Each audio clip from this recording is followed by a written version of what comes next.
Hey, this is Brian with Trollworks.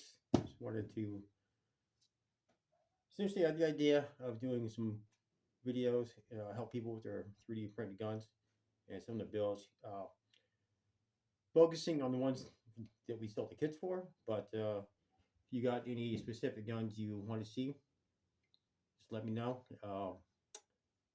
If the kit isn't too expensive, or you guys made a good time, we got a lot of extra cash, I'll buy the kit and I'll build a gun, and I'll do the whole thing on video if you want, whatever we need to do. Just to help people as much as possible get their stuff, get them building. It's not that hard. You don't need to be afraid of it. These guns are quite safe. If you're really concerned with it, some of them come with different jigs and things you can use to test fire. So you don't have to test fire, with it right there next to your face. First thing, if I'm doing new builds, I have this little mash thing here. I like to wear that. Looks kind of cool. And if something does happen to blow up, it bounces right off this. And this is really just fiberglass airsoft type mask. It's more expensive one, but if something breaks on these, it's usually going to be something like the breech face. Especially if you do. That one's got the washer in there, so that's a little stronger. We started including those with our kits. But I've had one breech face one. I don't know if I printed it wrong, where the case might have been, but that breech broke and a small piece bounced off my forehead.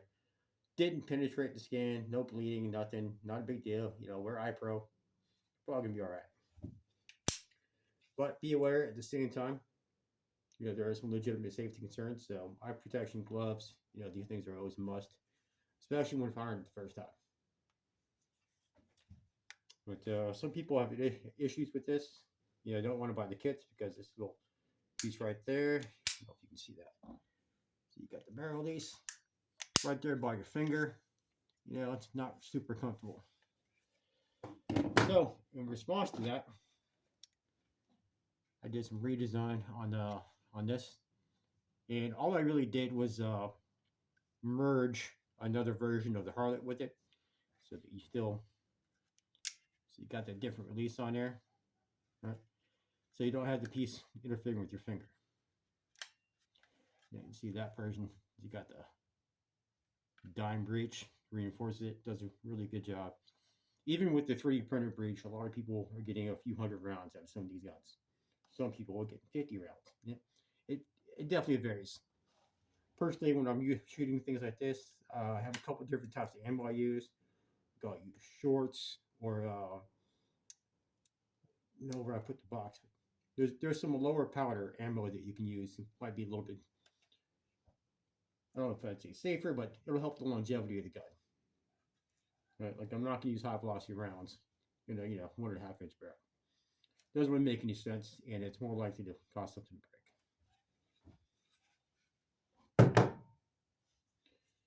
But, you got another version of that gun, right? So this initially started, and I found this file. It had the 2-finger holes here, and it did not have a grip spacer. So you had to use a regular hard grip spacer, so you had an empty space here. So I started making a grip spacer for it, and with the other version of it, it's on Bush Viper Mods and Odyssey. So if anybody is interested, you can get this design with this grip spacer, and you can get the 2-finger version as well. Okay, and I added the 3rd finger. I think it fits pretty well.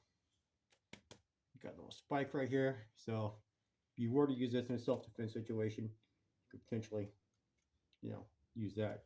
Because you only got one shot here, and it's not super reliable, which is another thing we'll get to. So on the triggers on the Harlots, I've done some modifications. So this piece right here in the back area, it's a little less material there, so it doesn't really have that half cock capability necessarily if you do this modification. But what it does have is it's much more likely to lock up immediately the first time you pull it back. All right, and we want reliability.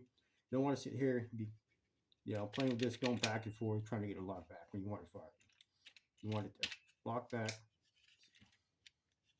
first time, every time, right? And along with that, I've also done versions of this. See the little hole right there. It's another version where there's a spring that replaces the plastic spring on the spacer. May or may not like that. I don't know. For those of you who do, appreciate it. Appreciate the support. Let me know if there's anything else I might be able to modify or work on for you. The other thing about that is sometimes with these harlots, you have trouble pulling the trigger. With this, no issues. So it makes for a much easier trigger.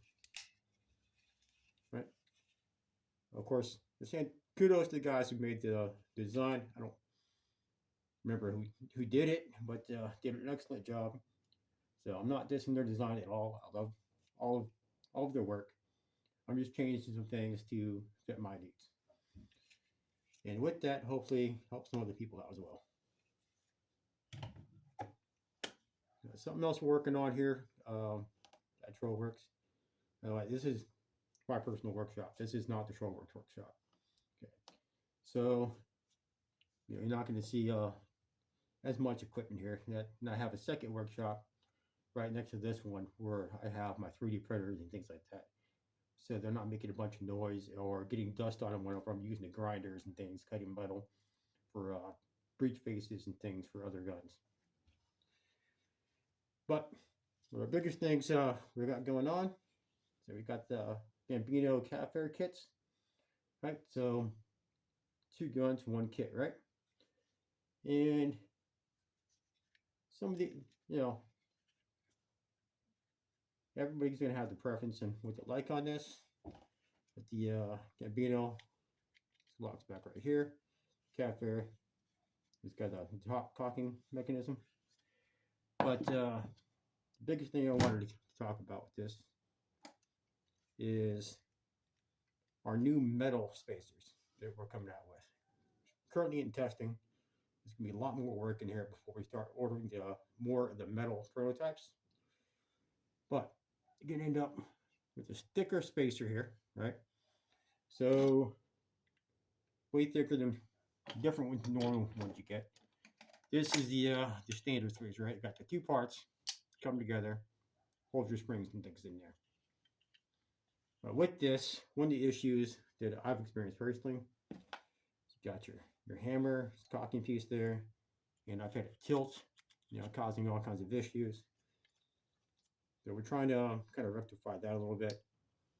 But one of the biggest things is with that breech face, not really a spot, some of these models for like metal breeches. So when we get these kits, this whole piece is going to be metal, okay? But you're going to have to do some extra work on this. Right across here, there's going to be a piece you have to cut. And right here, there's going to be a piece you have to cut. And then your firing pin hole, you're going to have to drill that out, okay? And the way you accomplish that, you have these right here, right? You print these. We're testing these out now. It's worked fairly well. It's a little tight. Got to kind of tap it in there, but definitely works. Right here, you got a channel.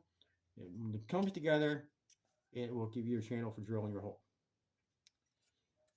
With that, I did it in a vise. I suggest anyone who's doing it does the same. Like you definitely want to clamp it down with something, because unless that's tight together, your hole might not be like centered. A few other differences here. Notice the trigger. That's going to be a little thicker. So it's the same thickness as this piece. And we're looking at making those in metal. Or looking at making this in metal. You're going to have a hard time making a hammer in metal. You'd like to. But it's not going to affect so much because your rounds are going to be putting pressure right here on the metal part. So this will meet your UFA weight requirements. Out the weight. Testing purposes, we're going to keep using these weights for any plastic parts we're doing. But once we get the final product, I'm putting another prototype right now. it's going to have something similar to the Harlot mag. So it will go right in here with the spacer. I'm working on how to latch and unlatch that right now. Plug would be like a spring button or something that you can push and pull it out. Because you can't use the plastic spring top thing that the Harlot has because it's gonna be metal. It's gonna be too stiff. So figuring that out now. We'll update as we continue working on it. All right, it's a little cold in here. Gotta get the heater on pretty soon. But with this, for the most part, it goes together just the way it normally works.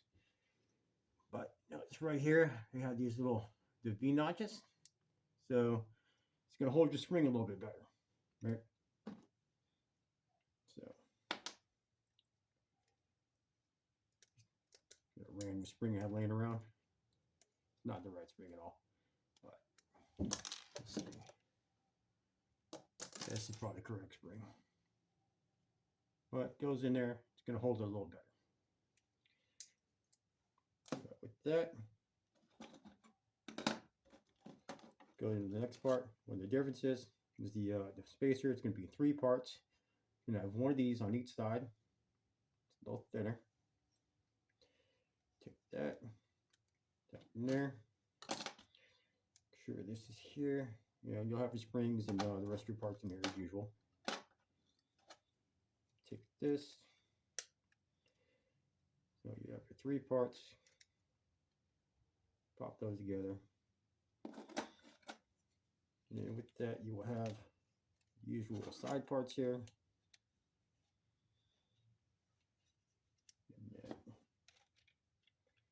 And yeah, it didn't work out too well. Comes together just as it normally would. Just with those couple differences in the metal spacer. So hopefully we got people try it out. If you like it, great. If you don't like it, please let us know. Any feedback is encouraged. It helps us in developing new ideas and making sure that we continue to be the best kit makers out there. Which I'm not trying to diss anybody else's kits. There's some really good kits out there, and a lot of kits for guns that we don't have kits for yet, like Maverick. Love this thing. I think it's pretty cool. We do not have kits for this. So if you want us to make kits for this or anything else we don't make kits for, let us know. It's not that difficult for us to to make your 6 barrel liners. And I've already got a bunch of extra parts from putting this together, so I can easily make a kit for somebody if they're interested. But with this, I don't remember if I put this on my Odyssey page or not, but I did the inlays here at the Scorpions. I like it. I did carbon fiber Scorpions and just kind of tapped them in there. So, lots of fun. But it's a really cool build. Not super, for 6 shots, it's definitely not going to be a fast gun, but it's still fun to build and fun to shoot.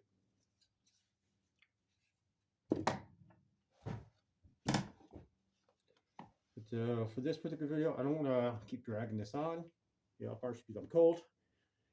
But so I'm not going to go over too much more, but I'm going to show you a few other things that we sell the kits for. Now, I did not use a kit to build this. I just threw it together with some extra parts I had laying around. But, we got the long boy. And this, rotates and out there. This is a little cool. And then you get the longer barrel. Of course, you can be a little more accurate and you can put your own armor right here. A lot of the builds you can. Some big differences. We got the wings here. Cock that back. But I'm going to use my modified trigger system. And do not dry fire these. Any of these 3 printed guns, especially.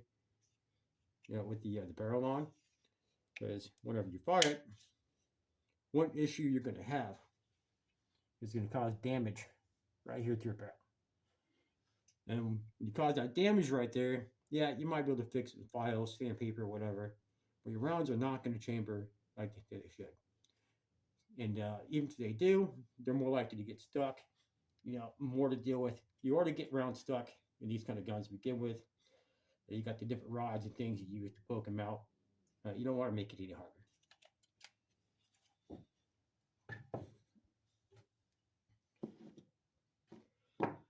And I think that's about enough for the first video. And so I'll make another one, different titles. We've got a lot of stuff to cover, things going on.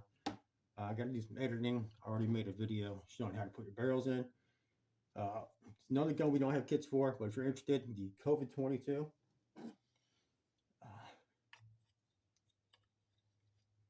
it's pretty cool little gun.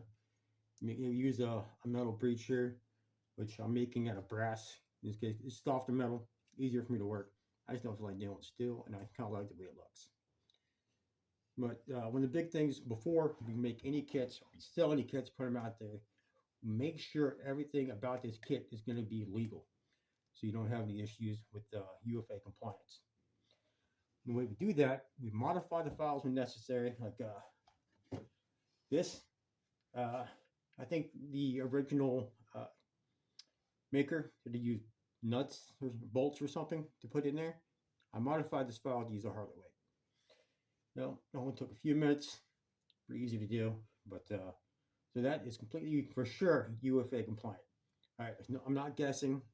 I know for a fact that these weights and the harder weights are at least 3.7 ounces. Most of them are 4, 4.1, 2, 3. More than enough weight. So before we release any kits, we weigh any metal we put on there, make sure there's enough, modify it to use our weights. If we make this kit, it's going to be modified.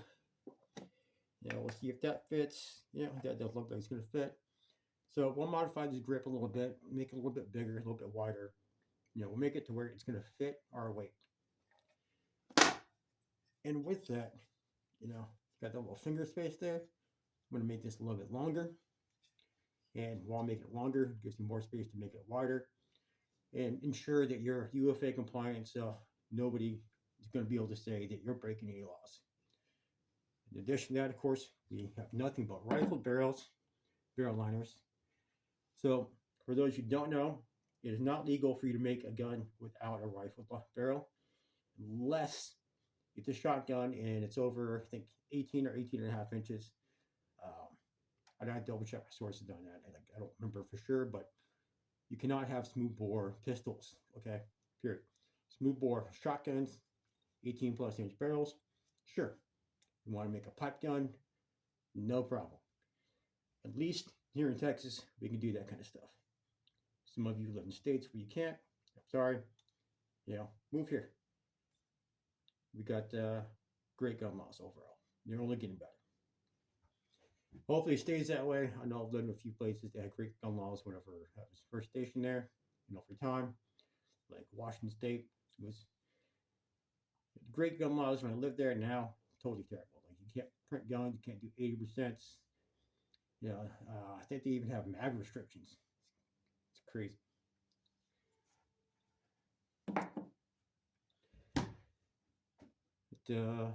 I think that will conclude this video, and I'll be going on to make another one on a different subject.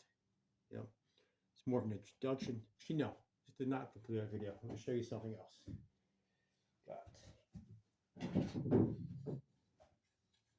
So, some of the other stuff we sell the kits for. Check this out. All right, 37mm launcher. We were kind of experimenting, playing with the laser engraver. So that says fire starter across there. Right, it's not real easy to laser engrave these. It turns out the metal, try to polish it, working over that. We'll continue working with it. Try to get it to where we can put some cool stuff on here. But for now, it's rather difficult. Did not come out very well. But this thing, 37mm launcher. That's a smoke right there. Got blue smoke. So you can signal with these things, pop off fireworks, all kinds of cool stuff. Yeah, snaps right in place. I'm obviously not going to cock it and here it's loaded, but it's fun little build. Yeah, I think these are $37.99, I want to say.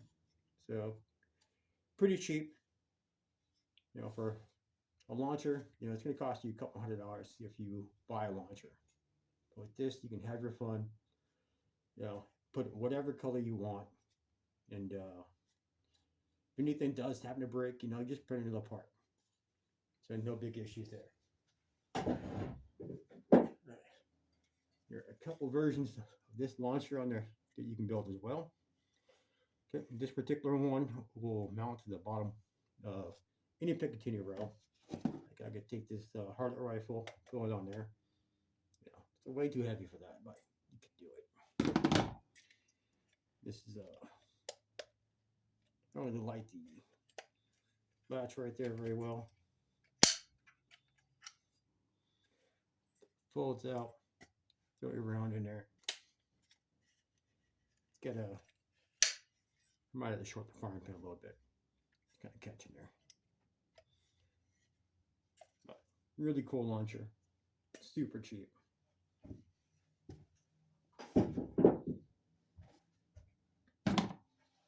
We don't have kits for these, but the only big difference between the kits for these and the normal Harlet kits, you got the longer barrel.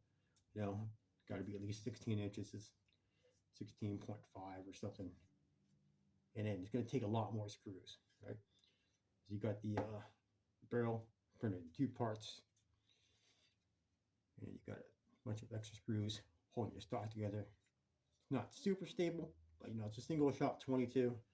More accurate. You can actually go hunt rabbits, squirrels, whatever, something like this once you get the soldered in. But I got some new tools on the way, so I'll be crowning this barrel here pretty soon. Super easy to crown it. As a sort of a cheat, I'll get that in another video. This has already been long enough, but appreciate your time. I hope everyone has a great day, and buy kits, preferably from Trollwerks. If we could do anything for you, absolutely let us know. I think our kits are the best ones out there for a lot of reasons. Like I've gone on websites for competitors, and I've seen their barrel liners will still have all the little jagged edges. You can cut yourself. Not do a bunch of extra work. But I personally cut the barrel liners for the majority of the kits we're selling, at least for the last year or so since I've been working there. And I can tell you, I spend a lot of time making sure there's no burrs, trying to make sure it's flat, even. I make sure that the rounds will go in and out with no issues. This one I dry fired, so that's a good example of. You see the piece right there, I dry fired it and the firing pin hit it and caused damage, making it more difficult for this round to go in.